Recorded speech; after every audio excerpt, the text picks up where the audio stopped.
Long before the Eiffel Tower, long before the cafés, fashion shows, traffic, and glowing city lights, there's just a muddy river cutting through thick forest.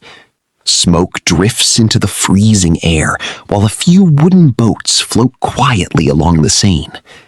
Tiny huts sit beside the water, and people huddle around fires, trying to survive another harsh winter. Hard to believe this little settlement becomes Paris, one of the most famous cities on Earth. But every massive city starts somewhere, mate, and Paris starts rough.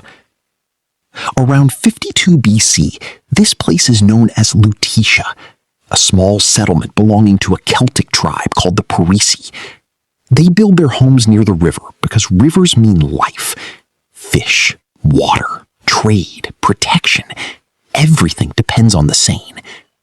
The streets are muddy, the houses are wooden, the nights are pitch black. No luxury here, just survival. Then the Romans arrive. And when Rome turns up somewhere, things change fast. Roman soldiers march into Gaul under Julius Caesar, conquering tribe after tribe until the region falls under Roman control. Suddenly, tiny Lutetia becomes part of the greatest empire on Earth.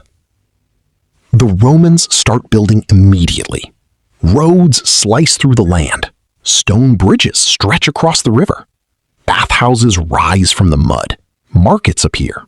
Temples tower above the settlement. For the first time, Paris starts looking like a real city. Roman engineers are absolute geniuses, honestly. These lot build roads so well that parts of them survive for centuries, without electricity, without machinery, without modern tools. Mad when you think about it. Life inside Roman Lutetia becomes busy and loud. Merchants sell wine, bread, pottery, fabrics, and olive oil, while soldiers patrol the streets in polished armor. Crowded markets fill the air with shouting traders, clattering carts, and the smell of cooking food. And trust me, ancient cities smelled terrible. History films always make old cities look romantic, but reality was proper grim sometimes. Smoke, sweat, sewage, rubbish, animals, all packed into narrow streets. Paris was no exception. Still, the city grows. For centuries, Rome controls the region. Wealth flows through the Seine. Stone buildings replace timber huts. Lutetia becomes an important trading town. But empires don't last forever. By the 3rd century, cracks begin spreading through the Roman Empire. Invasions strike Roman territory from all directions. Trade weakens. Fear spreads. The empire starts collapsing under its own weight. And Paris feels the shock. People retreat toward the island in the middle of the Seine, Ile de la Cité, because it's easier to defend. The city shrinks. Buildings decay. Roman power fades. For a moment, Paris nearly disappears into history altogether. Then come the Dark Ages. And mate, Europe turns brutal. Kingdoms rise and fall constantly. Wars break out everywhere. Disease spreads through villages and towns. Roads become dangerous. Trade collapses across huge parts of the continent. Paris survives, but life becomes harsh again. The city transforms into a cramped medieval settlement filled with timber houses, muddy alleys, wandering animals, and overcrowded streets. Most ordinary people live difficult lives, packed into tiny homes beside open sewage channels. And then, things somehow get even worse. The Vikings arrive. Huge longships appear along the Seine, carrying Norse raiders armed with axes and shields. Fast, violent, unpredictable. In 845 AD, Viking forces attack Paris itself. Smoke rises into the sky while terrified citizens hide behind defensive walls. Church bells ring wildly as warriors push through the river toward the city. Imagine hearing war drums echo through thick morning fog while hundreds of Viking ships approach. Absolutely terrifying. But Paris survives again. And slowly, over time, the city grows stronger. Bigger walls are built, bridges improve, churches rise above the skyline, trade returns. By the 12th century, Paris is becoming one of Europe's most important cities. Students travel from across the continent to study there. Markets overflow with goods from distant lands. Stone buildings replace old wooden structures. And then begins one of the greatest building projects in history, Notre Dame Cathedral. Construction starts in 1163, and honestly, medieval builders were built different. These workers spend generations building enormous cathedrals without cranes, engines, or electric tools. Just ropes, wood, stone, and pure determination. The cathedral slowly rises above Paris, like something from another world. Massive towers, giant stained glass windows, stone gargoyles staring down at the streets below. For medieval citizens, it must have looked heavenly. But beneath the beauty, medieval Paris remains dangerous. The streets are crowded beyond belief. Fires spread constantly between tightly packed houses. Crime is common. Disease moves quickly through the city. Then comes the Black Death, one of the deadliest pandemics in human history. During the 14th century, plague sweeps through Europe, killing millions. Paris gets hammered. Entire streets fall silent. Fear grips daily life. Nobody understands germs, so people blame curses, bad air, or punishment from God. Bodies pile up faster than they can be buried. The city feels haunted. Yet somehow, Paris survives again. Then, war arrives. The 100 Years' War between England and France throws the region into chaos. Armies march across the countryside, while Paris changes hands multiple times.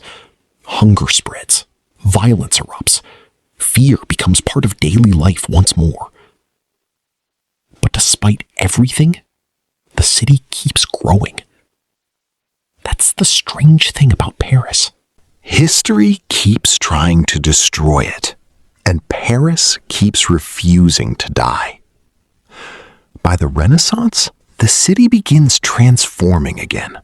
Art flourishes, science develops, royal palaces expand, wealth pours into the capital.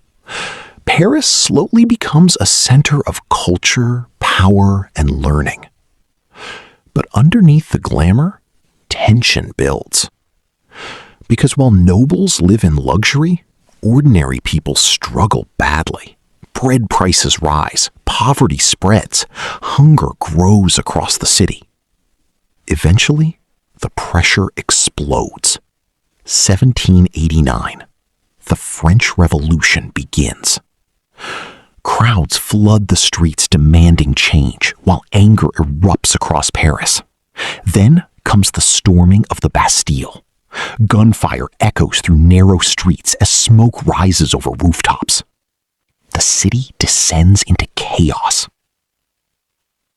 The monarchy collapses. King Louis XVI is executed. Marie Antoinette follows. Public executions become common. And honestly, old Paris is a mess. The medieval streets are overcrowded and filthy. Disease spreads constantly. Traffic becomes chaos. So Emperor Napoleon III orders a huge redesign of the city. Entire neighborhoods are demolished. Ancient alleys vanish forever. In their place come massive boulevards, elegant buildings, parks, and modern sewage systems. This is the birth of modern Paris. The famous wide avenues lined with cafés and balconies, that comes from this transformation.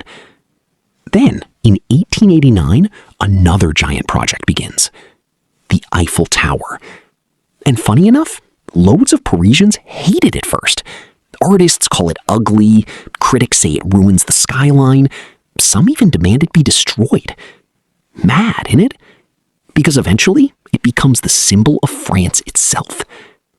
As the 1800s end, Paris enters the Belle Époque, a golden age of art, music, fashion, and culture. Cafés buzz with writers and painters, while electric lights illuminate the streets for the first time. Cabarets, theaters, and jazz clubs fill the city with energy. Paris feels alive, like the center of the world. Then World War I arrives. Young soldiers leave through crowded train stations, while families say emotional goodbyes. Europe descends into bloodshed once again. After the war comes the roaring 1920s. Music, nightlife, art, and creativity explode across Paris. Writers, musicians, and artists flood the city searching for inspiration. But peace never lasts long. World War II begins. Nazi Germany invades France, and Paris falls under occupation. German soldiers patrol the streets, while resistance fighters secretly operate in the shadows. Fear returns to the city once more. Then, finally, liberation. 1944.